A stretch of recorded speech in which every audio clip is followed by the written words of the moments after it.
जी, अस्सलाम वालेकुम class once again. अच्छा, थोड़ा-सा यहाँ पे इंटरनेट का इशू चलता रहता है, ठीक है, थोड़ा-सा डिस्कनेक्ट हो गया था, ठीक है। अच्छा, क्लास शुरू करने से पहले कुछ स्टूडेंट्स ने आज मुझे मैसेज किया कि वो जो है लेक्चर डाउनलोड नहीं कर सकते। ठीक है, मैं उनको बताता हूँ कि लेक्चर डाउनलोड किस तरह करना है, ठीक है। फॉर एग्ज़ाम्पल ये कल का लेक्चर है, ठीक है, इस पे मैं क्लिक करता हूँ, ठीक है। ठीक है, जैसे ही मैंने क्लिक किया, यहाँ पे मैं आ गया, ठीक है। अब यहाँ पे लिखा हुआ है, आई होप कि मेरी आवाज़ सबको आ रही है। अगर किसी को मेरी आवाज़ नहीं आ रही है तो बता दें, अगर मेजॉरिटी स्टूडेंट्स को आ रही है तो मेरे ख्याल में कोई इशू नहीं है। अच्छा, किसी स्टूडेंट ने कहा था कि हमें जो है इशू है इन डाउनलोडिंग, ठीक है, ठीक है, डाउनलोडिंग में इशू है। ये लेक्चर था, ठीक है, उस पर मैंने क्लिक किया। मैं रिपीट करता हूँ वंस अगेन, ठीक है। मैं उसकी तरफ आता हूँ, सब्र कर ले थोड़ा सा। ये वीडियो लेक्चर 3 है एंड प्रैक्टिस 5, ठीक है। यहाँ पे मैंने क्लिक किया, मैं यहाँ पे आ गया, ठीक है, इस लिंक पे, ठीक है। अब इस पूरे पेज में देख लो, यहाँ पे लिखा हुआ है could not preview, there was a problem with the preview. Again ये एक क्या कहते हैं, कंप्रेस्ड फाइल है, ये इस तरह शो नहीं होती किसी पेज पे, ठीक है। जो आप लोगों की कंसर्न की बात है, ये अपर राइट कॉर्नर पे ये डाउनलोड का निशान बना हुआ है। इस पे मैं अगर कर्सर लिखूँ तो रखूँ तो लिखा हुआ है डाउनलोड, ठीक है। आपने क्या करना है, इस पे क्लिक करना है, ठीक है। और मैं चाहूंगा, अच्छा, यहाँ पे लिखा हुआ है Google Drive can not scan this file for why, this is why because it is a very large file, ठीक है। तो आप क्या करेंगे, डाउनलोड एनीवे कर लें, ठीक है। यहाँ पे मैंने डाउनलोड एनीवे कर लिया, ठीक है, एंड इट स्टार्टेड डाउनलोडिंग, ठीक है।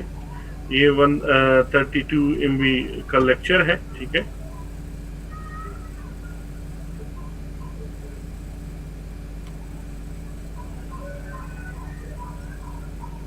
ये मेरे लेक्चर है, ठीक है। आई डोंट थिंक सो कि यूट्यूब पे मेरा लेक्चर है। अगर बैकएंड पे जो है जो मैं लेक्चर ले रहा हूँ, ठीक है, ये आपने किया या किस तरह हुआ है, मुझे आई डोंट नो कि मैंने यूट्यूब पे कभी इस तरह किया हो, ठीक है ना। यूट्यूब में इशू ये होता है कि एक मैं ये जो लेक्चर लेक्चर होता है इसका साइज काफ़ी ज़्यादा होता है, अपलोडिंग का तो ऑप्शन होता नहीं, ठीक है। अगर अकील कियानी ये जो आपने लिंक सेंड किया है, लेट्स सी कि मैं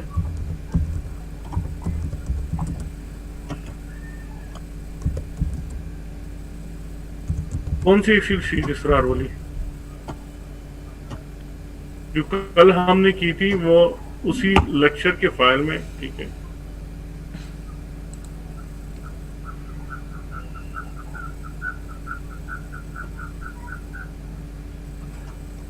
ठीक है, ठीक है, Israr Wali what about Excel sheet. Excel sheet जो है वो कल की फाइल में है, कल की फाइल में मौजूद है, जो मैंने सेंड की थी आपको। अगर आप लोग डाउनलोड कर ले, जो प्रैक्टिस फाइल होगी, ठीक है ना। फॉर एग्जांपल जो कल मैंने फाइल अपलोड की थी,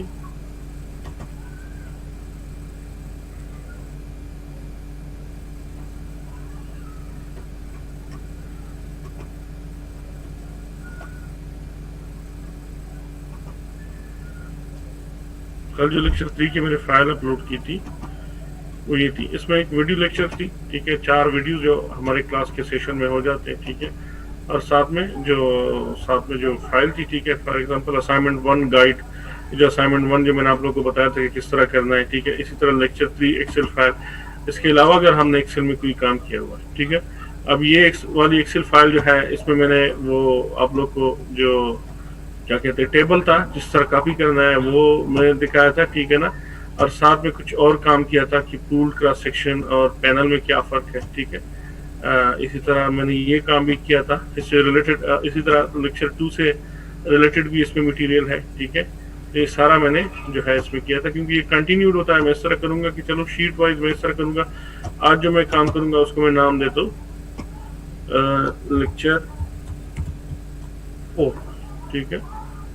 लेक्चर 4 का जो हमारा आज का काम है वो यहाँ पे मैं करूँगा, ठीक है। ये शीट में साथ में अपलोड कर दूंगा, आप लोगों को पता होगा कि लेक्चर 4 में हमने क्या कहा, ठीक है। अच्छा, इसके अलावा अगर आप लोगों की सवाल है, एक सवाल था कि रेंडम इफेक्ट और फिक्स इफेक्ट में क्या फ़र्क है, ठीक है।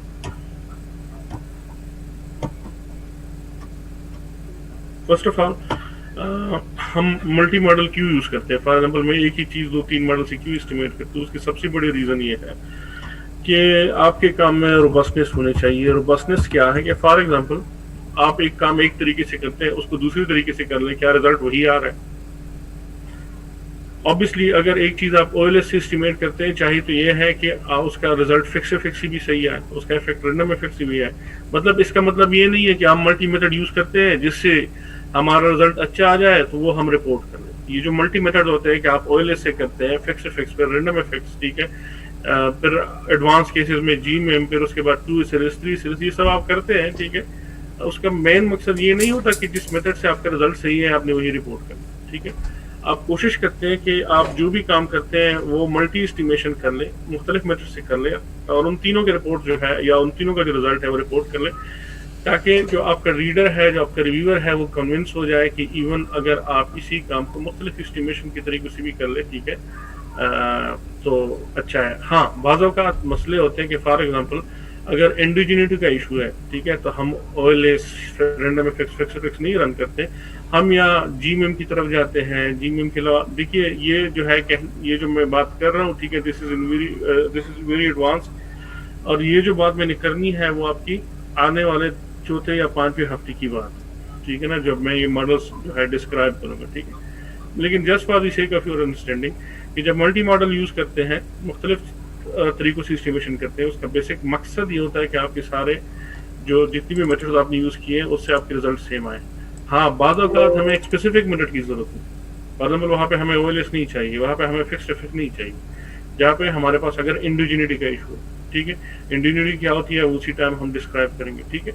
यहाँ पे सवाल था कि रैंडम और फिक्स्ड इफेक्ट में फर्क क्या है, ठीक है। सबसे पहले जब हम ओएलएस यूज करते हैं तो ये जो रिग्रेशन रन होती है ये क्रॉस सेक्शनली रन होती है, ठीक है, क्रॉस सेक्शनली रन होती है, ये टाइम वेरिएशन कंसिडर नहीं करता। फॉर एग्जांपल अगर 2001 है तो 2001 में फर्म ए और फर्म बी के दरमियान फर्म ए और फर्म बी का जो रिलेशनशिप है या उनकी डीवी का आईवीज के साथ रिलेशनशिप है, फिर वो जंप करता है 2002 में, फिर वो जंप करता है 2003 में, ठीक है ना। 2001 से आते हुए 2003 में जो चेंज आता है जिसको हम कहते हैं टाइम बेस्ड चेंज, ठीक है, कि टाइम वाइज जो चीजों में चेंज आता है वो कैप्चर नहीं करता, ठीक है। लेकिन जब हम फिक्स्ड इफेक्ट और रैंडम की तरफ आते हैं, फिक्स्ड इफेक्ट न सिर्फ इसको क्रॉस सेक्शनली रन करता है, फॉर एग्जांपल 2001 के लिए रन किया, फिर 2001 से आते हुए 2002 में टाइम बेस्ड जो चेंजेस आई उन वेरिएबल्स में, उन डीवीज में और उन आईज में, उनको भी कैप्चर करता है, लेकिन ये काम ओएलएस नहीं करता, ठीक है। तो फिक्स्ड इफेक्ट ये काम करता है और रैंडम इफेक्ट भी ये काम करता है, ठीक है। अब अगर फिक्स्ड इफेक्ट और रैंडम इफेक्ट दोनों क्रॉस सेक्शनली और टाइम बेस्ड वेरिएशन को भी कैप्चर करते हैं, तो फिर इन दोनों में फर्क क्या है?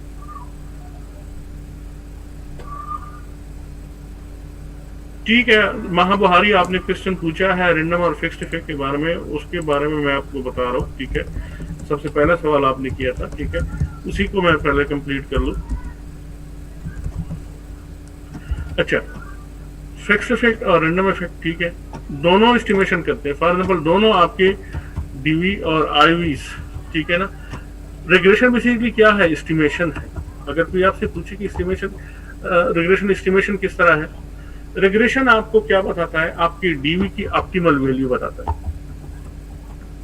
अगर कोई आपसे पूछे, रिग्रेशन हमने अभी डिस्कस भी नहीं किया, ठीक है ना, just for the sake of your understanding, अगर कोई आपसे पूछे कि रिग्रेशन का जो रिजल्ट आता है वो रियल होता है या एस्टिमेटेड होता है, आपका जवाब होगा कि वो एस्टिमेटेड होता है, वो एस्टिमेशन होता है। रिग्रेशन आपको बताता है कि आपकी डीवी की ऑप्टिमल वैल्यू कितनी होनी चाहिए कुछ फैक्टर्स की मौजूदगी में, और वो फैक्टर क्या है? आईवीज, ठीक है। फॉर एग्जांपल हमारे केस में हमारा डीवी क्या था? लेवरेज, ठीक है, और आईवीज इसके क्या थे? नेटवर्किंग कैपिटल, ठीक है। इसके अलावा हमारे पास टेंजिबिलिटी थी, ठीक है। इसके अलावा हमारे पास जो था साइज था, ठीक है। इन 3 फैक्टर्स की मौजूदगी में आपका जो ऑप्टिमल लेवल या आपकी जो आइडियल लीवरेज है वो कितना होना चाहिए, क्योंकि थ्योरी हमें क्या बताती है? थ्योरी हमें बताती है हमारा जो लीवरेज है इन 3 चीजों पर डिपेंडेंट है, ठीक है ना।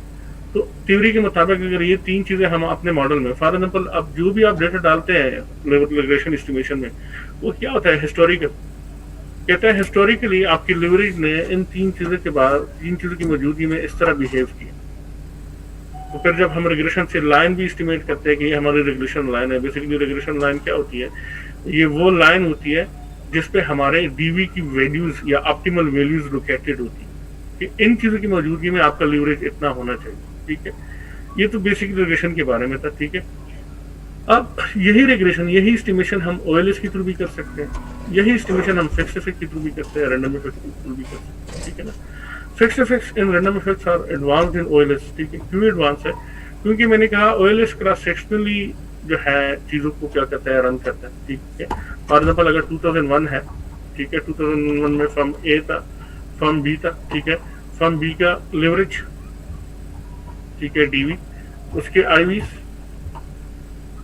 उसका साइज, ठीक है, और उसकी टेंजिबिलिटी, इसके बेस पे उसने फर्म ए के लिए रेगुलेशन रन कर दिया, लेकिन क्रॉस सेक्शनली 2001 के लिए, ठीक है।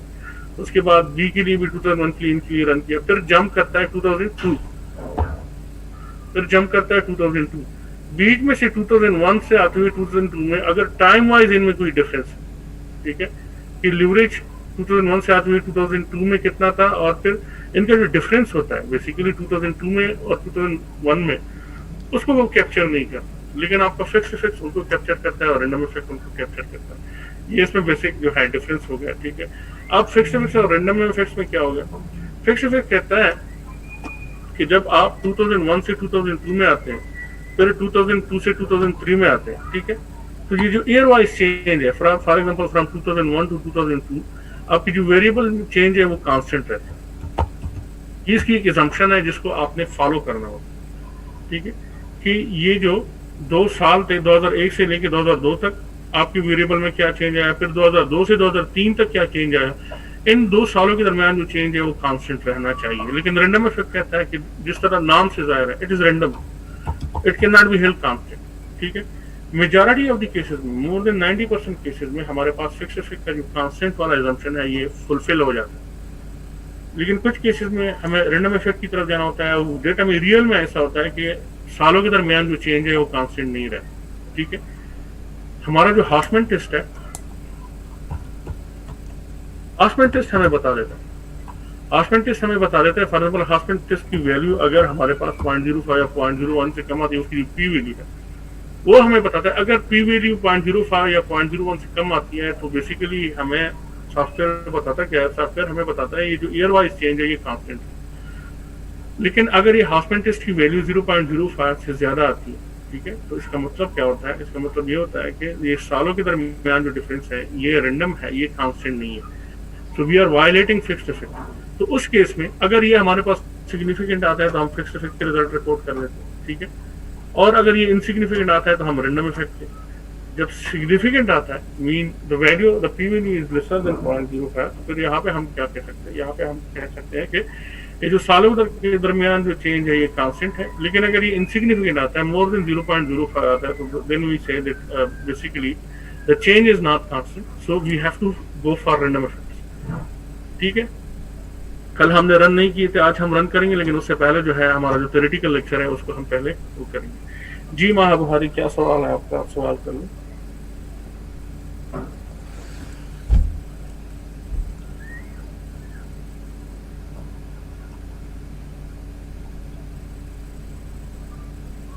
जी माह बुहारी, आपका क्या सवाल है?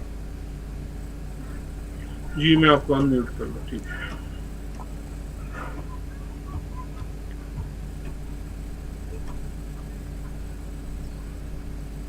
अस्सलाम वालेकुम। जी वालेकुम सर, जिस तरह आपने हमें डमी वेरिएबल्स बता के उसमें आपने क्रिएट वेरिएबल में जाके और उसको आपने कंडीशंस दे दी थी और वो हमें पता चल गया था 1 और 0 बन गए। लेकिन जब आपने क्वार्टाइल्स बनाए थे तो वो किस तरह पता चलेगा कि ये लोअर, मीडियम और अपर की वैल्यू, वो जो 1 2 3 आ रही थी वहां पर हमें कोई कंडीशंस नहीं दी। कल भी आपने यही सवाल किया था, उसके बारे में आपको क्या बताया था, ठीक है। फॉर एग्जांपल ये हमारी क्या है, डेटा फाइल है, ठीक है जी। इसमें जो हमने क्रिएट किया था उसको मैं डिलीट करता हूँ,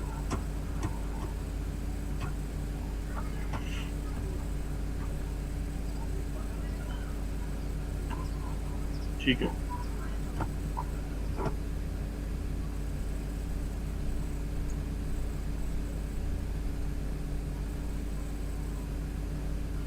यहाँ पे मैंने लिखा एक्सटाइल कैश, ठीक है। एक्सटाइल कैश क्वार्टा, जो आपने नया वेरिएबल क्रिएट करना है उसको मैंने नाम दिया कैश क्वार्टा या कैश क्वांटा, इसको क्वांटम भी कहते हैं, क्वार्टा भी कहते हैं, ठीक है। जिसको मैंने करना है इज इक्वल टू कैश, ठीक है।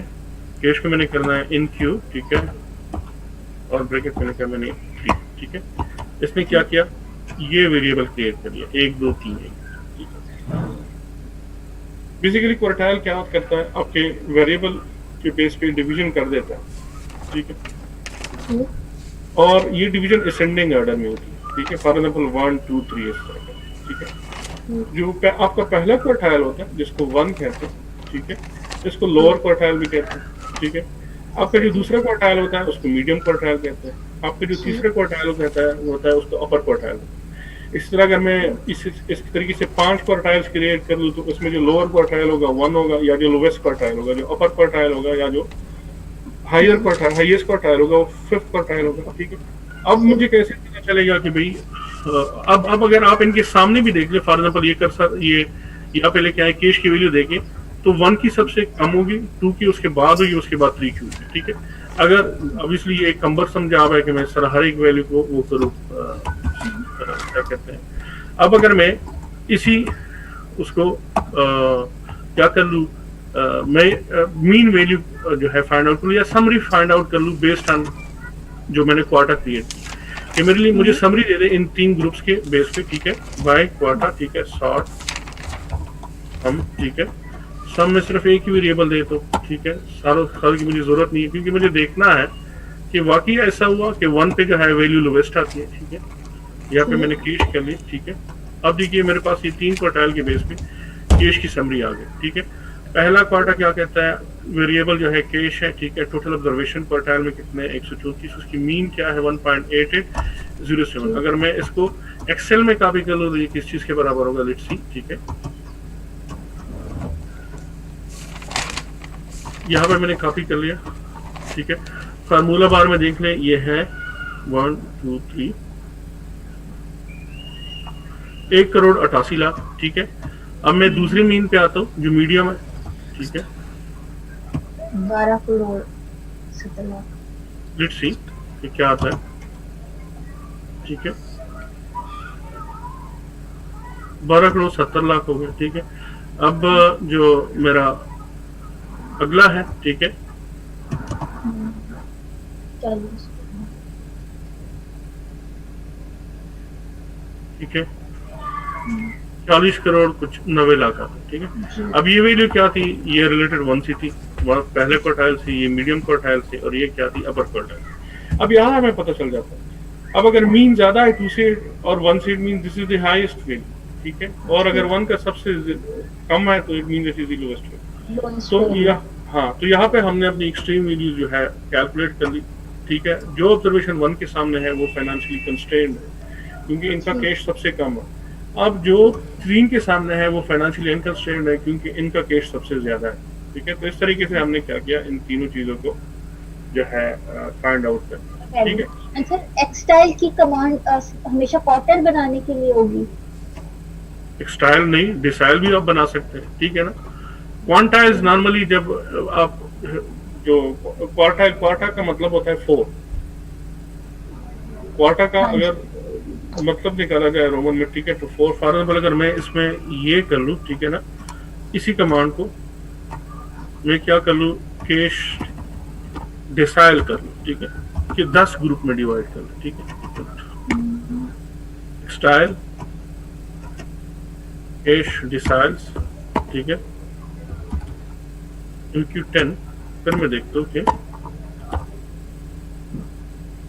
अब इसने 10 ग्रुप क्रिएट कर लिए, ठीक है। लेकिन अगर मेरा डेटा कम है तो मैं इतने ज्यादा ग्रुप्स जो है मैं क्रिएट नहीं कर सकता, ठीक है, ठीक है। अगर मिलियंस या हजारों में वैल्यू क्या कहते हैं ऑब्जर्वेशन है, ठीक है। अब इसने 10 ग्रुप क्रिएट कर लिए। अगर आप इन्हीं 10 ग्रुप के बेस पे इसकी मीन वैल्यू फाइंड आउट कर, आपको पता चल जाएगा जो 1 पे है उसकी वैल्यू लोवेस्ट है और जो 10th पे है उसकी वैल्यू हाईएस्ट, ठीक है। कभी कभी हम पेंटाइल्स कैलकुलेट करते हैं कि आप डेटा को 5 ग्रुप में डिवाइड कर लो, ठीक है ना। कभी हेक्साइल जो है वो क्रिएट करते हैं, but the most common practice is कि आप 3 या 4 ग्रुप्स पे चले जाएं, डिपेंडिंग ऑन डेटा, आपका डेटा कैसा है। Thank you. जी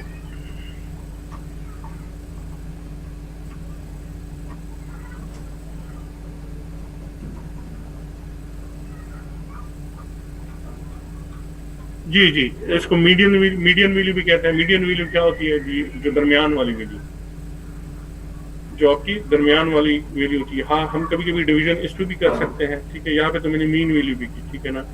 एक तरीका ये भी है कि जब आप डेटा को डिवाइड करते हैं तो उसकी मीडियन वैल्यू भी कर लेंगे, दरमियान वाली वैल्यू, ठीक है।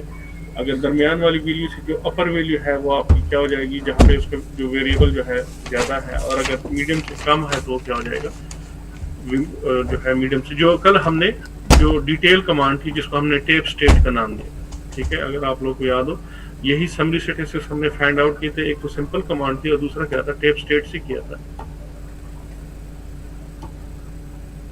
तो टेप स्टेट में जो P50 की वैल्यू है, basically this is called median value, ठीक है। अच्छा, आज का जो लेक्चर है, ठीक है, और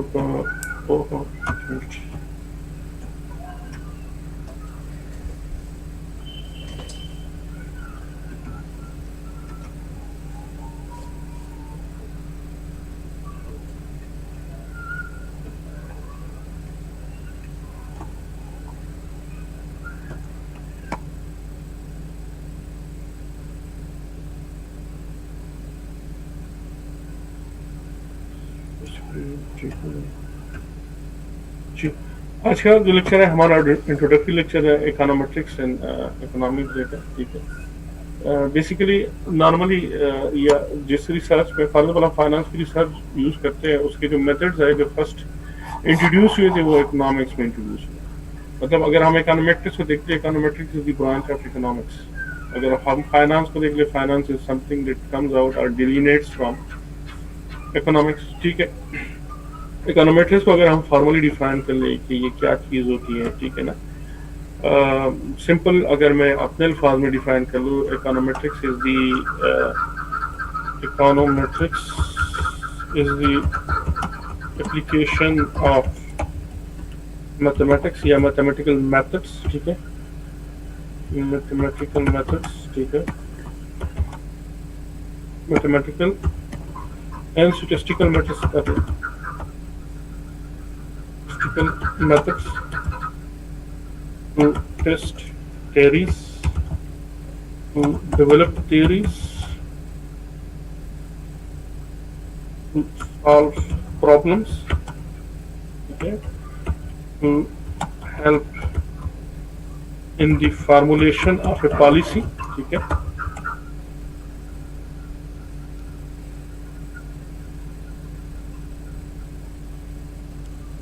एक्सेट्रा, ठीक है। अगर मैं आम अल्फाज में कह दूं इकोनॉमिक्स क्या है, इकोनोमेट्रिक्स क्या है, इकोनोमेट्रिक्स इज बेसिकली, उसको इकोनोमेट्रिक्स कहते क्यों है, क्योंकि first use in the field of economics, ठीक है। लेकिन बेसिकली इकोनोमेट्रिक्स की जितनी भी मेथड है उसके अपने नहीं है, वो बारो करता है। कहाँ से बारो करता है? मैथमेटिक्स से करता है, ठीक है, स्टैटिस्टिक्स से करता है, ठीक है। और करता क्यों है? एनालिटिक्स थ्योरी, ठीक है। अब थ्योरी क्या है? थ्योरी इज अ स्टेटमेंट, ठीक है। थ्योरी एक स्टेटमेंट है, ठीक है, बेस्ड ऑन सर्टेन ऑब्जर्वेशन, ठीक है। अगर या प्रोपोजिशन है, ठीक है, वो ऑब्जर्वेशन भी हो सकती है, वो इंट्यूशन भी हो सकती है। इंट्यूटिवली भी आप कह सकते हैं कि फॉर एग्जाम्पल ये काम ऐसा है। जिस तरह अगर हम M&M की बात कर ले, जब हम थ्योरेटिकल फाउंडेशन ऑफ फाइनेंस की बात कर लेते हैं, उनकी जो पहली थ्योरी थी कि capital structure decisions are irrelevant. Irrelevant से क्या मुराद थी? इररिलेवेंट से ये मुराद थी कि आप ये जो पाई है, ये जो कैपिटल स्ट्रक्चर है जिसमें डेट भी है, इक्विटी है, इस पाई को आप जितना भी बड़ा कर ले, जितना भी आप डेट ले ले, जितना भी इक्विटी ले ले, ठीक है ना, this is irrelevant, this is independent. ये किसी चीज से भी मुनहसर नहीं है, कोई भी चीज जो है इसको इफेक्ट नहीं करती, ठीक है। कि फॉर एग्जाम्पल अगर आपने डिसीजन ये लेना है तो आप इसमें आजाद हो। लेकिन वक्त के साथ साथ जब लोगों ने क्या किया, इसको एम्पिरिकली टेस्ट किया, ठीक है, बाय एम्पिरिकल टेस्टिंग मीन, ठीक है, कि लोग क्या गए, प्रेगमेटिक हो गए, ठीक है। प्रेगमेटिक से मेरी क्या मुराद है कि फॉर एग्जांपल लोगों ने रियल टाइम ऑब्जर्वेशन की, ठीक है, कि वाकई में ये ऐसा है कि जो हमारे पास ये डिसीजन इररिलेवेंट है। तो उन्होंने क्या किया कुछ ऑब्जर्वेशन ली, उस ऑब्जर्वेशन के बेस पे उन्होंने क्या किया, जजमेंट दी, और वो जजमेंट क्या थी कि दे आर नॉट इररिलेवेंट, ठीक है, कुछ चीजें होती है जो इन पे मुनहसर होती है, ठीक है। अब उन्होंने बेसिकली क्या किया, उन्होंने फॉलो किया एक इकोनोमेट्रिक्स के प्रोसेस को, ठीक है, और जो एक एम्पिरिकल प्रोसेस को फॉलो किया कि एक बात हुई है तो उसको टेस्ट करने के लिए हमने क्या किया, हमने कुछ ऑब्जर्वेशन ली, उस ऑब्जर्वेशन के बेस पे हमने कुछ रिग्रेशन रन की या वट एवर जो भी हमने मेथड यूज की। अब आप देख रहे हैं कि बेसिकली स्टैटिस्टिक्स जो है और इकोनोमेट्रिक्स जो है ये ओवरलैप हो रहा है, ठीक है। इकोनोमेट्रिक्स बारो कर रहा है स्टैटिस्टिक्स की क्या टेक्निक, इनमें से अगर आप डिफरेंस की बात कर ले बहुत मुश्किल होगा कि आप स्ट्रेट अवे कह दें कि ये इकोनोमेट्रिक्स है और ये स्टैटिस्टिक्स, ठीक है, क्योंकि बहुत सारे हालात में आप देखते हैं कि ये चीज़ क्या है, ओवरलैप हो रही है। लेकिन जहाँ पे कुछ डिस्टिंक्ट फीचर्स है या डिस्टिंक्टनेस है या कोई ऐसी चीज़ है जिसकी बेस पे आप इसको डिवाइड कर सकते हैं, वो क्या है, नॉलेज, ठीक है।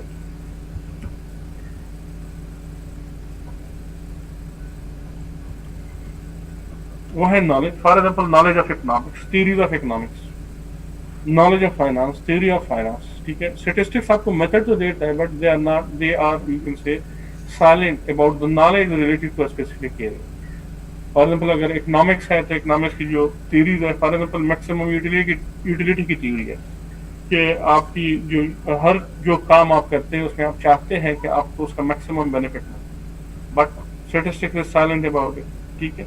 तो बेसिक थ्योरी के बारे में जो नॉलेज है वो आपको स्टैटिस्टिक्स प्रोवाइड नहीं करता, उसको टेस्ट करने का एक मैकेनिज्म देता है, एक रास्ता देता है कि आप इसको टेस्ट कैसे कर सकते हैं।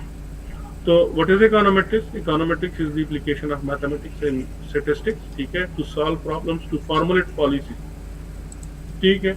फॉर एग्जांपल इन्फ्लेशन है, इन्फ्लेशन इंटरेस्ट की वजह से इंक्रीज होता है, जितना इंटरेस्ट ज्यादा इंक्रीज करेंगे देयर इज अ पॉसिबिलिटी कि इन्फ्लेशन ज्यादा हो जाए, क्योंकि कॉस्ट ऑफ फाइनेंसिंग ज्यादा हो जाती है। लोगों जो पैसे बारो करते हैं, ठीक है, लोग जो पैसे बारो करते हैं उस पर उनको ज्यादा पे करना होता है। जब वो ज्यादा पे करेंगे तो वो क्या करेंगे, उसी ज्यादा कॉस्ट ऑफ इक्विटी को सर माजिद आप जो वीडियो है वो काइंडली अगर ऑफ कर दें, ठीक है, शुक्रिया। मुझे काफी मसाइल होते हैं यहाँ पे, तो आप लोग के पास नेट काफी अच्छा होगा। यहाँ पे तो ये जोन 4G चल रहा है, उसके लिए भी आपने काफी दूर सफर करना होगा, ठीक है। अच्छा हम क्या कह रहे थे, अच्छा हम यहाँ पे हम बात कर रहे थे उसकी बीच से ध्यान से निकल गया, ठीक है ना, मैथमेटिक्स और स्टैटिस्टिकल मेथड। अच्छा पॉलिसी की बात कर रहे थे, अब गवर्नमेंट की पॉलिसी है, ठीक है, अबाउट इंटरेस्ट रेट, ठीक है, इंटरेस्ट रेट इफेक्ट कर देता है किस चीज को, इन्फ्लेशन, ठीक है। अब आपको कहा गया है, ठीक है, कि भाई बता दो टेस्ट कर ले कि इंटरेस्ट रेट नॉर्मली अगर पाकिस्तान के लिहाज से बात की जाए तो एसबीपी इसको हर 21 दिन बाद रिव्यू करता है। हर 21 दिन बाद इंटरेस्ट रेट आपका रिव्यू होता है कि इसको इंक्रीज किया जाए, उसको डिक्रीज किया जाए, ठीक है। वो बेस्ड ऑन सम एनालिसिस होता है, बेस्ड ऑन सम डेटा होता है, ठीक है। अब इंटरेस्ट रेट की कुछ थ्योरीज है, ठीक है, उन थ्योरी से ये बात हमें पहुंची कि इंटरेस्ट रेट की इंक्रीज की वजह से आपका क्या होगा, इन्फ्लेशन इंक्रीज होगा। उन थ्योरीज को पहले टेस्ट किया गया है कि हाँ वाकई ऐसा होता है, एम्पिरिकल एनालिसिस, ठीक है। अब आपको हायर किया जाता है या आपको बताया जाता है एज एन एम्प्लॉय कि भाई आगे आने वाले 21 दिन जो है उसमें हम इंटरेस्ट रेट इंक्रीज कर ले या डिक्रीज कर ले, ठीक है। तो आप क्या कर लेते हैं, हिस्टोरिकली आप देखते हैं, डेटा जो है कलेक्ट कर लेते हैं कि जब इंटरेस्ट रेट इंक्रीज होता था उससे इन्फ्लेशन पे क्या असर होता था। उसी की बिना पे आप क्या देते हैं, क्या कहते हैं कि हमारा जो क्या कहते हैं इंटरेस्ट रेट है इतना होना चाहिए। आपने रिग्रेशन रन किया, आपने जो भी रन किया, मतलब सिंपली अगर आप देख ले कल जो हमने रिग्रेशन रन की, ठीक है, अगर उसकी मैं रिजल्ट फाइल देख लूं,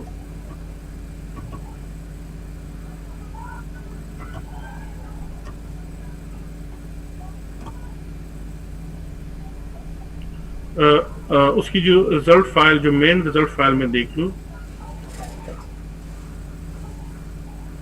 ये है, ठीक है, ये कोएफिशिएंट है, ठीक है, और ये कोएफिशिएंट है ऑफ इंडिपेंडेंट वेरिएबल और ये आपका लिवरेज है, ठीक है ना। अगर इसी के बेस पे मैं अपनी लिए कहना चाहूँ कि इस साल मेरा लीवरेज कितना होना चाहिए, इस साल मेरा लीवरेज कितना होना चाहिए, ठीक है, तो इसी रिग्रेशन की एस्टिमेट्स को यूज करते हुए मैं बता सकता हूँ कि इस साल हमारा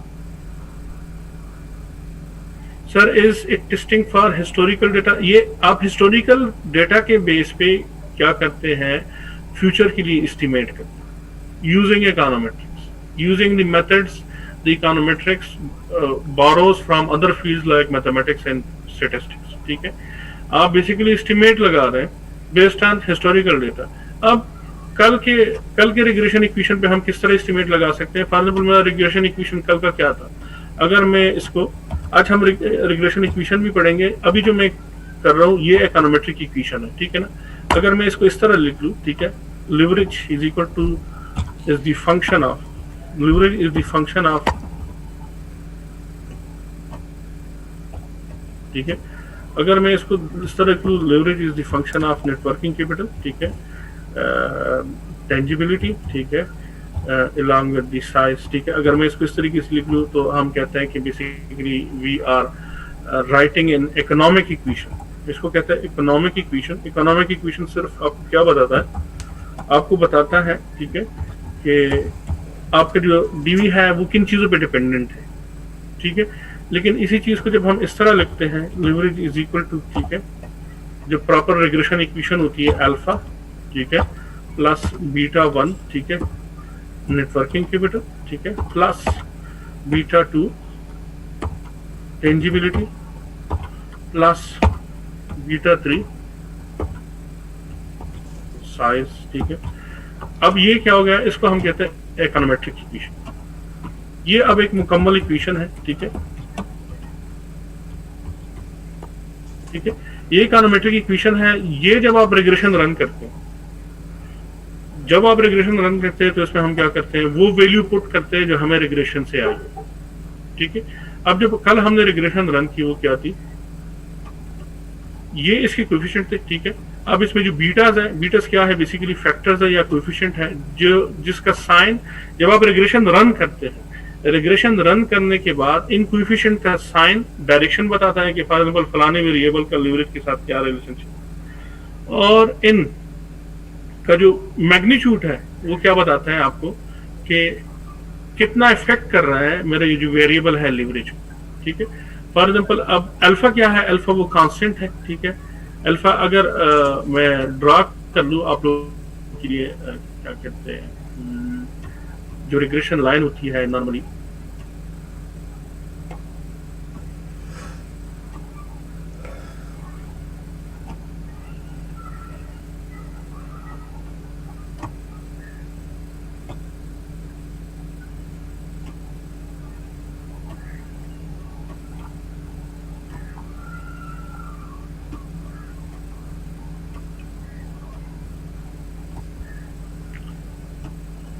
ये जो वैल्यू है, फॉर एग्जांपल यहाँ से जो आपकी रिग्रेशन लाइन शुरू हुई है, ठीक है ना, इसकी भी रीजन ये है कि for example regression line origin से क्यों शुरू नहीं होती, यहाँ से क्यों शुरू होती है। ये जो वैल्यू है इसको हम कहते हैं इंटरसेप्ट या अल्फा, ठीक है। अब इस पूरे इक्वेशन में यहाँ पे जो हमने ये देखिए, ये जो कांस्टेंट की वैल्यू है 0.6132, this is basically your alpha और दिस इज यूर इंटरसेप्ट, ठीक है। बाकी आपके क्या है, आपकी आईवीज है, जिस तरह साइज होगा, साइज का साइन क्या है, पॉजिटिव है, और बाकी साइज की अपनी वैल्यू भी है, ठीक है। इसका साइन क्या बताता है, इसका साइन बताता है कि size is basically directly related to leverage और पॉजिटिवली रिलेटेड टू लिवरेज, ठीक है। टेंजिबिलिटी क्या बताता है, इट इज नेगेटिवली रिलेटेड, ठीक है। नेटवर्किंग कैपिटल क्या बताता है, इट इज नेगेटिवली रिलेटेड, ठीक है। और साथ में इनकी जो क्या कहते हैं, उनकी जो मैग्नीट्यूड है, ठीक है। गो अभी हम इग्नोर कर रहे हैं एक चीज को कि अगर हम साइज को देखिए, साइज का जो रिलेशनशिप है वो सिग्निफिकेंट नहीं है या उसकी स्टेटिस्टिकल वैलिडिटी नहीं है, हम श्योर नहीं है कि साइज का क्या रिलेशनशिप है, क्योंकि हमारे पास पी वैल्यू जो है काफी बड़ी है, ठीक है। और इसके अलावा टी वैल्यू भी है, वो भी इंतहाई कम है, ठीक है। बाकी जो दो है उनके बारे में हम श्योर है, ठीक है। सपोज कर ले हम इस चीज को इग्नोर करते हैं, अगर इसी चीज को अब हम अपने रिग्रेशन इक्वेशन में लेके आए कि हम अब हम मतलब एज अ मैनेजर अगर हम अपने हायर अप्स को बताना चाहिए कि हमारा लिवरेज कितना होना चाहिए, तो बेस्ड ऑन दिस इक्वेशन, ठीक है, अल्फा में क्या कर लूंगा, अल्फा को मैं कर लूंगा 0.613, ठीक है, प्लस, ठीक है, beta 1 of networking capital. For example networking capital का बीटा कितना है, नेटवर्किंग का बीटा है -0.51। अब यहाँ पे देख लें, पहले इक्वेशन में सारा प्लस था, लेकिन यहाँ पे मैं माइनस कर देता हूँ, क्योंकि अभी हमने एस्टिमेट कर लिया कि रिलेशनशिप बनता क्या है। यहाँ पे जो प्लस था वो सिर्फ शो कर रहा था कि आप कौन से फैक्टर्स जो है इंक्लूड कर रहे हैं इस मॉडल में। लेकिन यहाँ पे मैं क्या करता हूँ, उसमें जो है माइनस इंक्लूड कर लेता हूँ। बीटा 1 मेरा कितना है 0.51, ठीक है, ब्रैकेट। ये नेटवर्किंग कैपिटल क्या है, उस टाइम उसकी वैल्यू क्या है। फॉर एग्जाम्पल अगर 31 दिसंबर है 2019 या 31 दिसंबर 2018 है, उस टाइम नेटवर्किंग कैपिटल की वैल्यू क्या है वो आप कैलकुलेट कर लेंगे, ठीक है। सपोज कर ले वो है मेरा 0.53 या इस तरह समझे 0.34 कर ले, ठीक है। अब अगला बीटा किस चीज का है, टेंजिबिलिटी का है, ठीक है। टेंजिबिलिटी का बीटा क्या है, नेगेटिव आ रहा है, ठीक है। कितना आ रहा है, -0.32, ठीक है।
अच्छा, अगला है टेंजिबिलिटी का, वो है -0.32। अब उसी टाइम आपकी टेंजिबिलिटी क्या है, मीन फॉर एग्जाम्पल अगर 31 दिसंबर है, 31 दिसंबर को आप स्टेटमेंट देख लेंगे। स्टेटमेंट में हमारे पास फिक्स एसेट कितने हैं, fix asset divide by total assets, ये आपकी टेंजिबिलिटी होगी, ठीक है। सपोज कर ले वो है 0.29 वट एवर, ठीक है ना।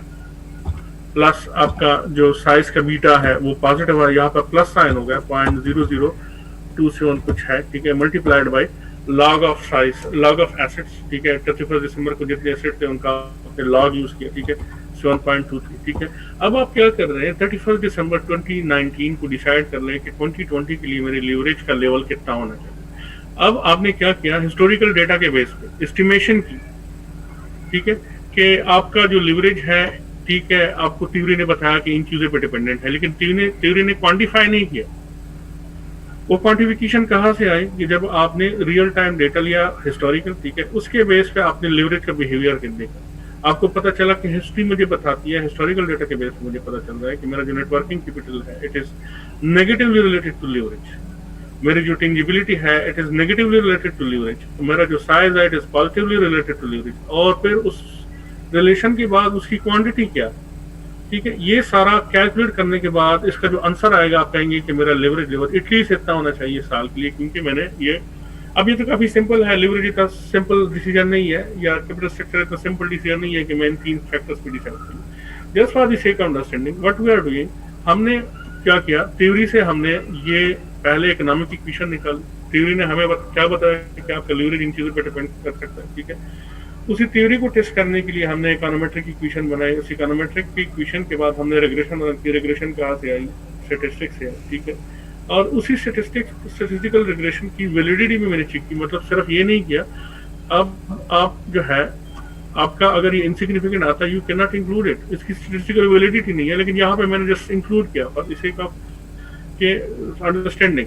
अब ये सारी चीज जो है मैंने अपनी इक्वेशन में डाल दी। उस इक्वेशन के बेस पे मैं क्या कर लेता हूँ, उसको बता देता हूँ कि भाई लिवरेज जो है मेरा वो है, ठीक है। अब देखिए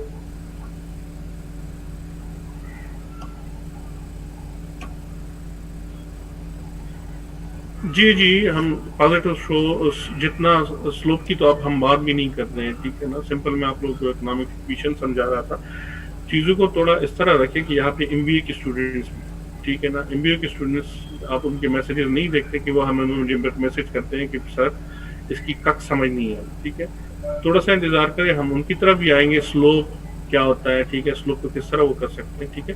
यहाँ पे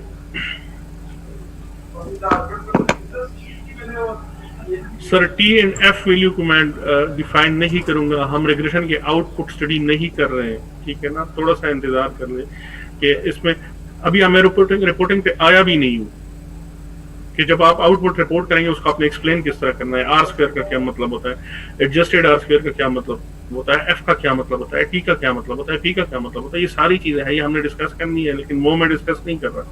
मैंने सिंपल एक मॉडल रन कर लिया based on historical data, statistical method use करते हुए, ये मेरे पास, ये मेरी इक्वेशन थी, ठीक है, रिग्रेशन इक्वेशन, ठीक है, उसने मुझे रिजल्ट दिया कि मेरा लीवरेज कितना होना चाहिए। So basically what I did, from I derived my model from theory, ये मॉडल जो है थ्योरी से भी डिराइव हो सकता है, ये इंट्यूशन से भी डिराइव हो सकता है, ठीक है। फॉर एग्जांपल अब अगर आप देखिए कोविड-19 की क्राइसिस है, इससे पहला जो क्राइसिस आया था इस किस्म का, ठीक है, वो आया था कोई आज से 100 साल पहले, ठीक है, उसके बाद 100 साल गुजर गए, ठीक है, 100 साल के दौरान कोई रिसर्च नहीं हुई थी, ना कोई थ्योरी डेवलप हुई थी। अब जाहिर है कोविड-19 के बारे में जो भी रिसर्च होती है, जो आपके मॉडल डिराइव होते हैं, वो किस चीज के बेस पे होते हैं, वो इंट्यूशन के बेस पे होते हैं, या आपकी अपनी जो क्या कहते हैं, अगर आप मेडिकल फील्ड में है तो आपकी अपनी रीजनिंग क्या है उस चीज के बारे में, ठीक है।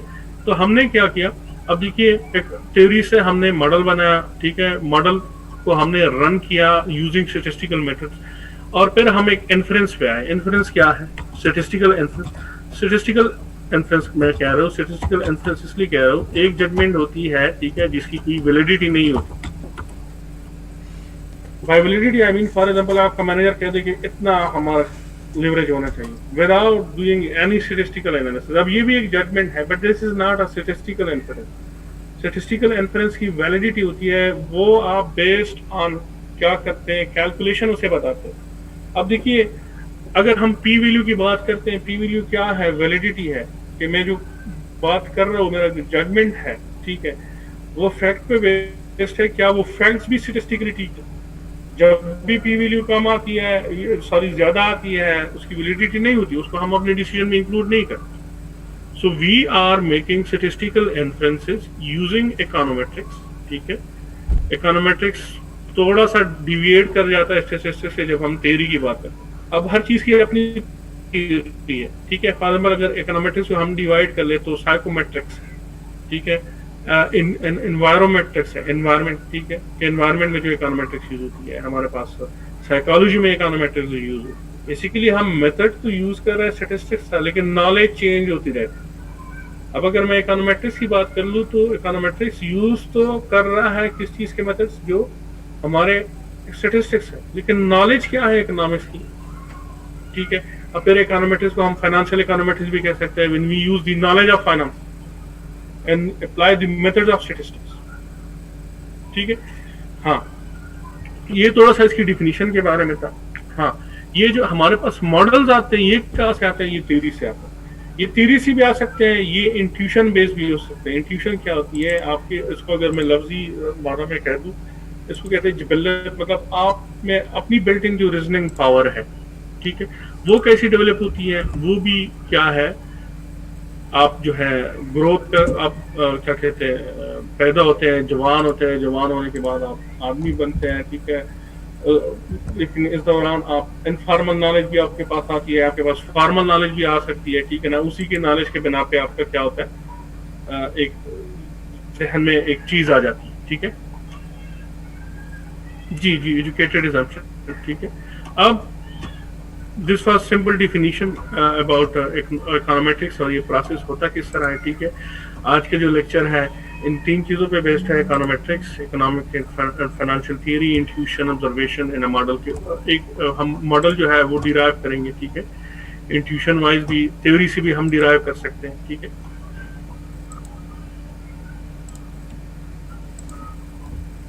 हम ग्राफ ओरिजिन से क्यों नहीं लेते, ठीक है। देखिए इसके कई जवाब हो सकते हैं, लेकिन सिंपल तरीके से अगर मैं आप लोग को समझाऊं, ठीक है, अगर आप अपनी रिजल्ट फाइल देखते हैं, ठीक है, मेरे ख्याल में मैंने बंद भी की है, ठीक है। थ्योरी से भी हम डिराइव कर सकते हैं, ठीक है। रिजल्ट फाइल में आप देख लीजिए,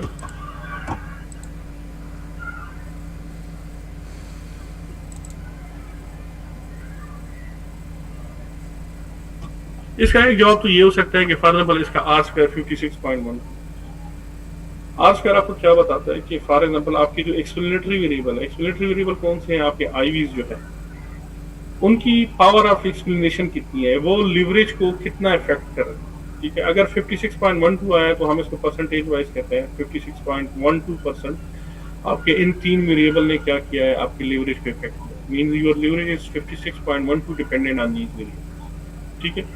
इसके अलावा जो वेरिएबल, ठीक है, फॉर एग्जाम्पल अगर हम ये वेरिएबल खत्म कर ले तो इसका तो मतलब है आपका लिवरेज जो है क्या जीरो पे होना चाहिए, जीरो पे नहीं होना चाहिए, फिर भी आपका लिवरेज कुछ ना कुछ होता है। अगर ये लाइन ओरिजिन से गुजरती, ठीक है, तो उसका मतलब क्या होता है कि हमारा कोई भी लिवरेज नहीं, ठीक है। अगर ये आप नहीं समझे तो थोड़ा सा मैं आपको और समझाता हूँ। खुदा ना खास्ता कोई बहुत ही गरीब होता है, इकोनॉमिक्स टर्म में हम कहेंगे कि उसकी कंजम्पशन कम हो जाएगी, कंजम्पशन को कंज्यूम नहीं करेगा, उसके बाद जेब में पैसे नहीं है, कुछ भी नहीं है, वो गरीब है। लेकिन इन सारी चीजों के बावजूद क्या उसकी कंजम्पशन वाकई जीरो होगी? क्या कंजम्पशन सिर्फ इनकम पे डिपेंडेंट है? कंजम्पशन आपकी सिर्फ इनकम पे डिपेंडेंट नहीं है। फॉर एग्जांपल आपकी सर्वाइवल भी है। अगर आप 6-7 दिन खाना नहीं खाएंगे, आप 8-10 दिन कुछ खाएं पिएंगे नहीं, इधर से पॉसिबिलिटी कि आप बीमार हो जाए, इन एक्सट्रीम केसेस ये फैटल भी हो सकता है। तो अगर जो नॉन फैक्टर है जो आपने अपने मॉडल में डाले हैं, इसके अलावा भी कुछ फैक्टर है, ठीक है, मतलब आपका लिवरेज जीरो नहीं हो सकता। मतलब फॉर एग्जाम्पल अगर ये फैक्टर ना होते तो देयर इज अ पॉसिबिलिटी कि ये ओरिजिन से गुजरता, या अगर मेरी इनकम जीरो हो गई है तो इसका ये मतलब नहीं है कि मेरा कंजम्पशन क्या हो जाएगा, जीरो हो जाएगा, कुछ ना कुछ मैं कंज्यूम करूंगा, वाई फॉर सर्वाइवल बेसिस। तो बिल्कुल इसी तरह ये लिबरेशन लाइन नॉर्मली ओरिजिन से नहीं गुजरती, ये इंटरसेप्ट से गुजरती है, ये बताने के लिए आपको कि सिर्फ ये फैक्टर नहीं है, किसी और वजह से भी आप लीवरेज ले सकते हैं, ठीक है। अब ये तो हमने 3 फैक्टर्स लिए। फॉर एग्जांपल लीवरेज पे बहुत सारे रिसर्च हुई है, ठीक है। आपका फर्म लाइफ साइकिल भी लीवरेज पे डिपेंडेंट है। नॉर्मली आप जब इंट्रोडक्टरी स्टेजेस में होते हैं, ठीक है, तो लीवरेज नहीं लेते, लीवरेज में भी जीरो। लेकिन जब आप ग्रोथ स्टेज में होते हैं, ठीक है, ग्रोथ स्टेज में आप कोशिश करते हैं कि जितनी भी अपॉर्चुनिटीज है उनको हार्नेस कर ले। उनको हार्नेस करने के लिए आप क्या करेंगे? लोन लें। तो other than the factors included in the model, कुछ और फैक्टर्स होते हैं जिसकी वजह से आपका लिवरेज उन पे क्या होता है, डिपेंड होता है, ठीक है। या इंटरसेप्ट ऐसी चीज है, ठीक है, कि किसी भी अगर आपके फैक्टर जीरो है लेकिन कुछ और फैक्टर है जो उसी चीज को इफेक्ट करता है, तो इस वजह से आपका जो लाइन है ये रिग्रेशन लाइन पे नहीं गुजरता। बिल्कुल कंट्रोल वेरिएबल कहते हैं। एरर टर्म में क्या होता है? एरर टर्म में आपके मॉडल में जो एरर टर्म होता है, एरर टर्म क्या होता है? बेसिकली एरर टर्म जो है आपके मॉडल का, ये वो फैक्टर्स होते हैं जो आप अपने मॉडल में इंक्लूड नहीं की, ठीक है। लेकिन इसका ये मतलब तो नहीं है कि वो आपके लिवरेज को इफेक्ट नहीं करते। अब अगर मॉडल स्पेसिफिकेशन होती है, मॉडल स्पेसिफिकेशन क्या है कि आप अपने मॉडल में सारे रेलेवेंट वेरिएबल जो है वो इंक्लूड कर लें। 100% वैलिड और करेक्ट मॉडल स्पेसिफिकेशन पॉसिबल नहीं है, कुछ ना कुछ ऐसा रह जाता है, ठीक है। फॉर एग्जांपल हम इंसान हैं, इंसान के अपने बिहेवियर भी है, ठीक है।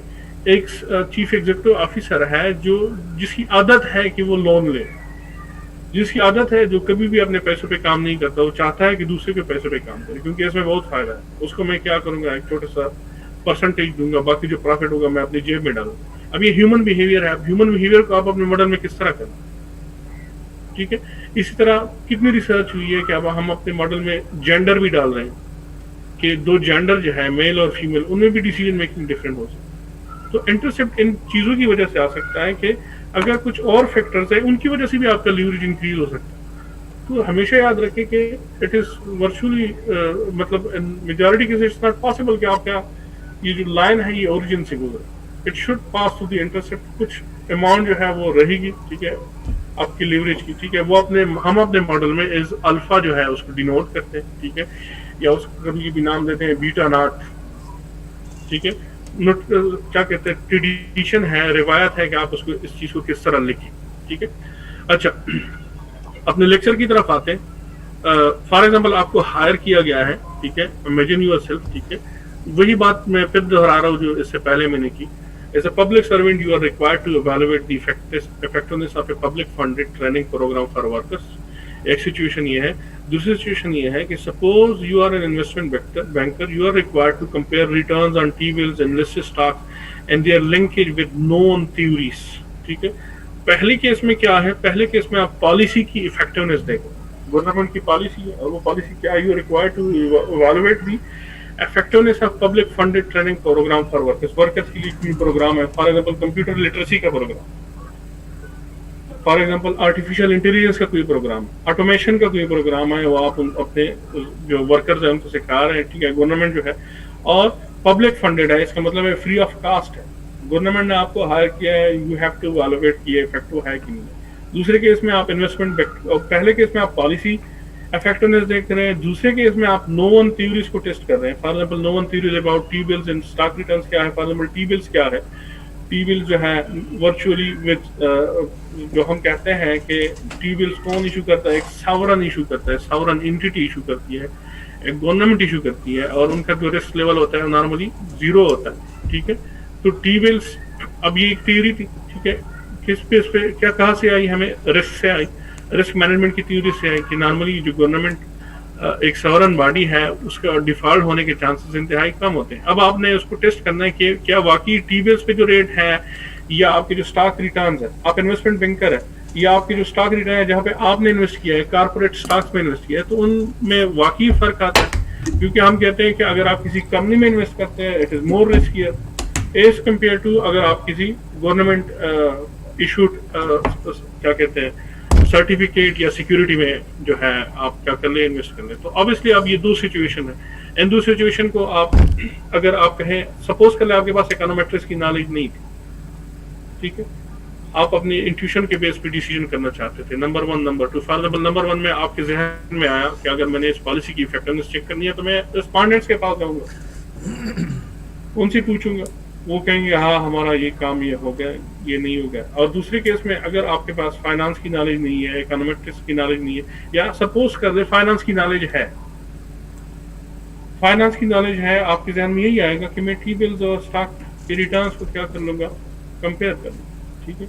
लेकिन क्या आपका मसला सिर्फ इस जो आपके जहन में एक वेग सा आइडिया है इससे हल होगा? नहीं होगा, क्योंकि चीजें इससे ज्यादा कॉम्प्लेक्स। फॉर एग्जाम्पल आप अगर जो पब्लिक पॉलिसी है कि जो सर्वेंट्स हैं, ठीक है, जो वर्कर्स हैं, उनके अगर पॉलिसी की इफेक्टिवनेस के देखें, इसमें सैम्पलिंग के इश्यूज भी आ सकते हैं, कितना सैंपल लेना है, कितने लोगों से मैंने पूछना है। अब बहुत सारे लोग हैं, ठीक है, चूंकि इकोनोमेट्रिक्स जो है एक इसमें जो हमारी अप्रोच है वो है डिटर्मिनिस्टिक। डिटर्मिनिस्टिक अप्रोच क्या होती है, हम क्या करते हैं, हम जनरलाइजेशन करते हैं, हम जनरलाइजेशन करते हैं, ठीक है, बेस्ड ऑन सैंपल्स, ठीक है। अब क्या सैंपल आपने ठीक लिया हुआ है, आपने कितने लोगों से पूछा, क्या आपको पूरे पॉपुलेशन का पता था, ठीक है। इसके अलावा अगर आप उनसे सर्वे कर रहे हैं, सपोज कर ले रिस्पोंडेंट्स जो है कुछ सवालों का जवाब नहीं देना चाहते, आपकी जो सर्वे टेक्निक्स है, फिर सर्वे टेक्निक्स में आप क्या करेंगे कि उनसे वो जवाब जो जवाब है वो क्या कर ले, उनसे डिराइव कर सकें।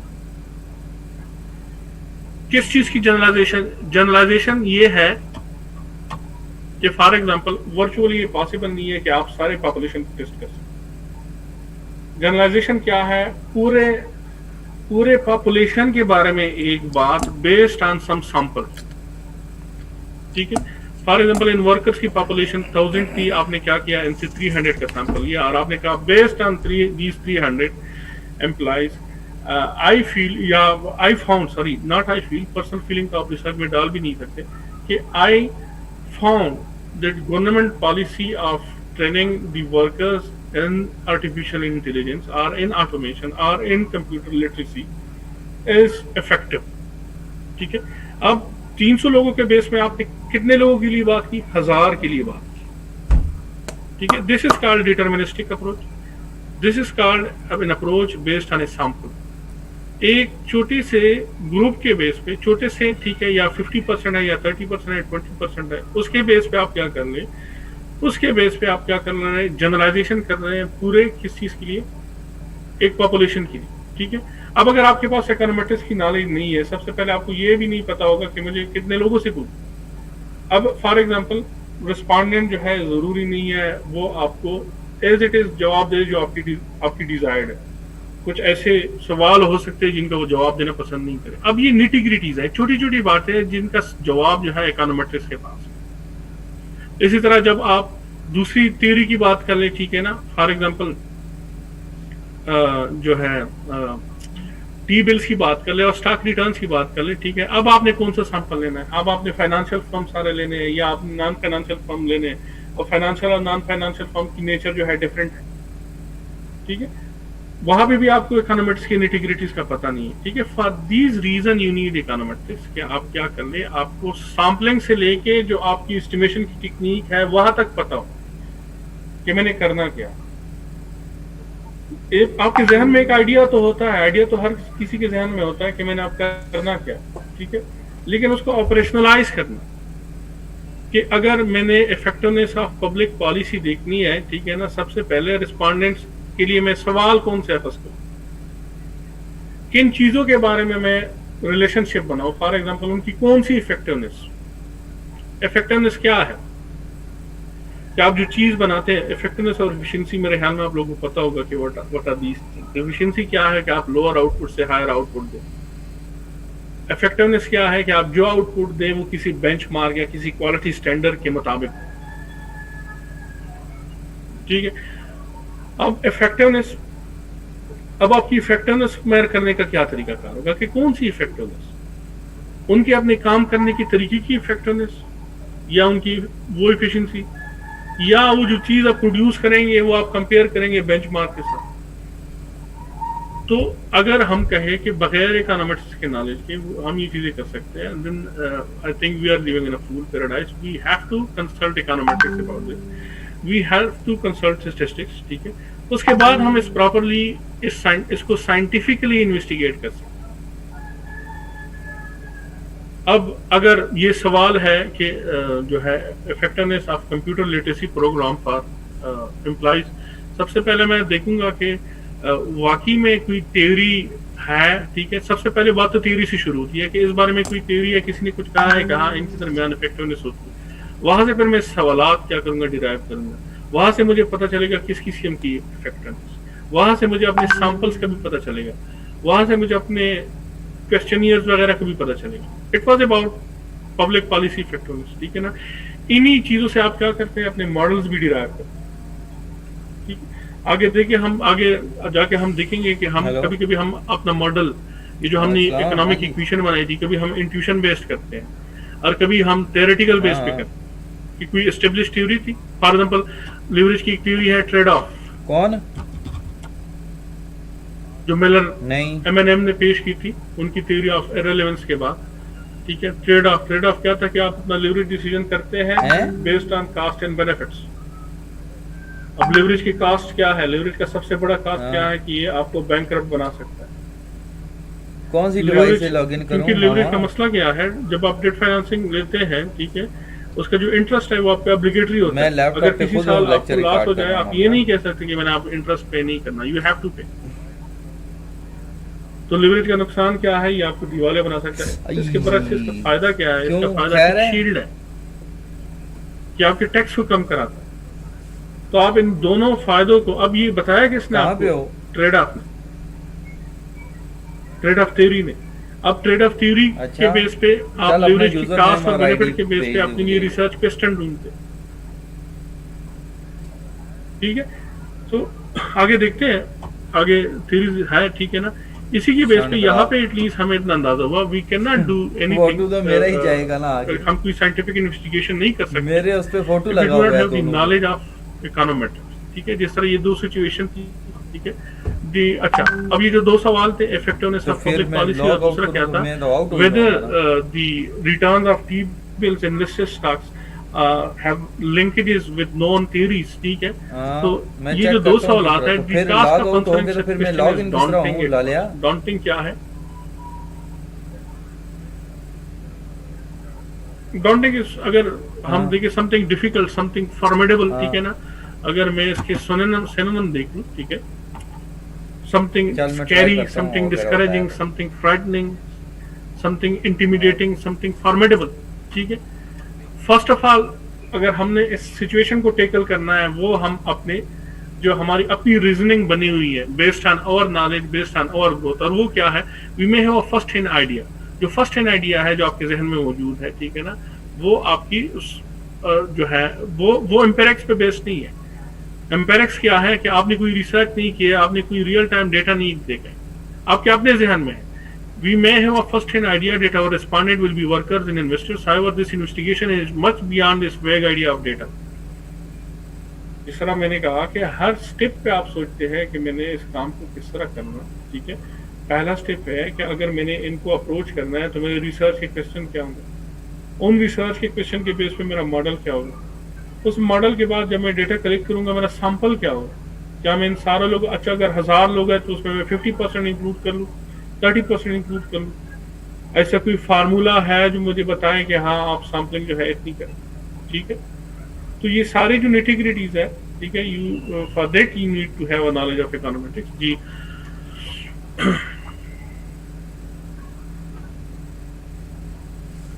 सर जी स्लाइड सीआर को मेल कर दूं, सीआर को क्यों मेल करूं? आपका जो उसे क्या कहते हैं, उसे मॉलम है आपका जो दूसरा गूगल क्लासरूम है, उसमें मैं क्यों मेल ना करूं कि मैं उनको सेंड करूं? यार मैं समझे आपका कोई बड़ा इंपॉर्टेंट सवाल, सॉरी टू से आप लोग का हर सवाल इंपॉर्टेंट होता है, लेकिन आप इस पॉइंट ऑफ टाइम पे आप ऐसे सवाल ना करें कि सर स्लाइड्स भेज दे, ठीक है ना। स्लाइड जो है क्लास के एंड पे आप मुझे कह दें, ठीक है, मैं वो कर लूंगा। हम एक फ्लो में होता है, बीच में से चीजें हम जो है आप अपना मॉलम एक्टिव कराए, ठीक है। खैर सॉरी की कहने की कोई बात नहीं है, ठीक है। फॉर एग्जांपल जब मैं इसको मॉलम पे अपलोड करूंगा तो सब स्टूडेंट जो है इसको डाउनलोड करेंगे। ये तो मुझे आइडिया है कि इस क्लास में क्या होगा, आपका कोई दोस्त होगा, ठीक है, उसको आप कह देंगे, वो आपको मेल कर देंगे, ठीक है। इवन आप अभी ग्रुप भी बनाएंगे, अभी जो असाइनमेंट 1 आप लोगों के लिए अपलोड किए, तो वो लोग भी आपके दोस्त बन जाएंगे, ठीक है। तो इस तरह आप लोग जो है मटेरियल शेयर कर सकते हैं, ठीक है। मेरा ऐसा ना हो कि आप मेरी बातों से जो है हर्ट हुई हो, ठीक है, मेरा ऐसा कोई मतलब नहीं है। आप सबकी सवालात जो है मेरे लिए इम्पोर्टेंट है, ठीक है। अच्छा, with no prior understanding of econometrics, this become a formidable task to answer such question. Formidable क्या है? difficult, ठीक है, कि अगर आपके पास नॉलेज नहीं है, you cannot directly go into a scientific investigation, ठीक है। You have to be, ठीक है, equip yourself with statistics, with mathematics, along with econometrics, ठीक है। अब इन्हीं चीज दो क्वेश्चन के बेस पे अगर मैं इकोनॉमेटिक्स को डिफाइन कर लूँ, ठीक है। अच्छा, यहाँ पे मैंने एड किया हुआ है, this course about research techniques in finance is based on econometrics. Basically, over here we will be dealing with financial econometrics. What will be financial econometrics? We will be testing or we will be developing theories about finance. Okay? And this course will equip you with such knowledge of formally evaluating a job system or testing of any economics or finance thing. और जब आप ये course पढ़ेंगे, ये जो पहले दो सवाल आते, ये क्या करेगा, आपको इक्विप करेगा कि ऐसे अगर कुछ सिचुएशन आते हैं तो आप इनको क्या करें, टेस्ट कर सके, इनको क्या करें, इनको इन्वेस्टिगेट कर सके, ठीक है। Whether it is related to economics and finance, ठीक है। यहाँ से इस कोर्स पढ़ेंगे, this is very broader course, ये सिर्फ आप जो है अपनी फील्ड में जो है यूज नहीं कर सकते, ठीक है। फॉर एग्जाम्पल अगर कोई आपका दोस्त है बायोटेक्नोलॉजी की फील्ड में, एकदम वो आपसे कहते हैं कि मैंने मेरे 2 सैंपल्स है, उनके लिए मैंने टी टेस्ट रन करना, ठीक है, तो आप कहेंगे कोई बात नहीं है, आया है, मैं आपको टी टेस्ट रन कर लूँ, ठीक है। तो इस किस्म की सिचुएशन आएगी जब इंशाल्लाह आप इस चीज को सीखेंगे, विल बी अच्छा, ठीक है, आगे जाते हैं। अच्छा, अब यहाँ पे डिफिनीशन है, ये किसी बुक से मैंने ली है, ठीक है, मैंने डिफिनीशन अपनी आपको प्रोवाइड कर दी, ठीक है, जो मैंने एक्सेल में लिखी हुई है। यहाँ पे लिखा हुआ है econometrics is based upon the development of statistical method, ठीक है, for estimating economic relationships testing economic theories and evaluating and implementing government and corporate policies। Obviously ये जो डिफिनीशन है ये किसी इकोनोमेट्रिक्स की बुक्स की दी गई है, ठीक है ना। सिंपल अल्फाज में मैंने आपसे पूछना भी नहीं है कि इकोनोमेट्रिक्स की डिफिनीशन क्या है, सिंपल अल्फाज में समझे इकोनोमेट्रिक्स स्टैटिस्टिक्स और मैथमेटिक्स के तरीकों को यूज करते हुए उसकी मदद से हम थ्योरिया टेस्ट करते हैं, नई थ्योरिया बनाते भी हैं, ठीक है। इसके अलावा हम इसको पॉलिसी मेकिंग के लिए भी यूज कर सकते हैं, इसके अलावा प्रॉब्लम सॉल्विंग के लिए भी यूज कर सकते हैं, ठीक है। कोई भी प्रॉब्लम आता है, इवन आपके डिफेक्ट्स आ रहे हैं किसी प्रोडक्ट की, ठीक है ना, उस पर भी आप रेगुलेशन रन कर सकते हैं कि ये डिफेक्ट्स क्यों आ, ठीक है। तो चीजों को कॉम्प्लेक्स ना बनाए, ठीक है। यहाँ पे लिखा हुआ है based on the development of statistical method. अब डेवलपमेंट ऑफ स्टैटिस्टिकल मेथड क्या है, बेसिकली यू इम्प्रोवाइज, ठीक है। कोई स्टैटिस्टिकल मेथड है उसको क्या करते हैं आप इम्प्रोवाइज करते हैं, उसको आप थोड़ा सा मॉडिफाई करते हैं, उसको चेंज करते हैं, और उसके बेस पे क्या है। अब फॉर एग्जांपल अभी जब हम कर रहे थे एक स्टाइल ही कमांड, उसको हम थोड़ा थोड़ा मॉडिफाइड करते थे, कभी हम 5 क्वार्टाइल बनाते, कभी हम 3 क्वार्टाइल बनाते, कभी हम 2 क्वार्टाइल बनाते। तो this is development of statistical method और मॉडिफिकेशन ऑफ स्टैटिस्टिकल मेथड, ठीक है। अच्छा, कॉमन एप्लीकेशन ऑफ इकोनोमेट्रिक्स मेरे ख्याल में पढ़ने की जरूरत है ही नहीं। The most common application of econometrics is forecasting. अभी जो एस्टिमेशन की मैंने बात की वो क्या है, फोरकास्टिंग है। अभी जो हमारा सिंपल था जिसके बेस पे हमने डिसाइड करना था कि 2020 के लिए हमारा लिवरेज कितना होना चाहिए, ये बेसिकली क्या है, एस्टिमेशन है based on what, based on previous data, ठीक है। The most common application can be estimation or forecasting of more important variables, macroeconomic variables, जिस तरह इंटरेस्ट रेट हो गया, इन्फ्लेशन रेट हो गया, जीडीपी हो गया, आपका कॉर्पोरेट कैश हो गया, कॉर्पोरेट कैश होल्डिंग हो गया, या आपकी कॉर्पोरेशन की लिवरेज पॉलिसीज हो, ठीक है। Whereas forecast of economic indicators are highly visible and often widely published, econometrics method can be used in economic areas that have nothing to do with macroeconomic forecasting। ये जरूरी नहीं है कि आपने सिर्फ जो है इकोनोमेट्रिक जो है इकोनॉमिक्स में यूज करनी, आपने मैक्रो इकोनॉमिक्स वेरिएबल एस्टिमेट करने थे उनके लिए यूज कर लिया, आपने अपनी कॉर्पोरेशन की फाइनेंशियल पॉलिसी डिवाइस करनी थी वहां पे आपने इकोनोमेट्रिक्स यूज कर लिया। इसके अलावा इसका बहुत ज्यादा इस्तेमाल है, इसके अलावा इसका बहुत ज्यादा यूटिलाइजेशन है। यहाँ पे मैंने 2 एग्जांपल कोट किया कि for example political campaign expenditure on voting outcomes,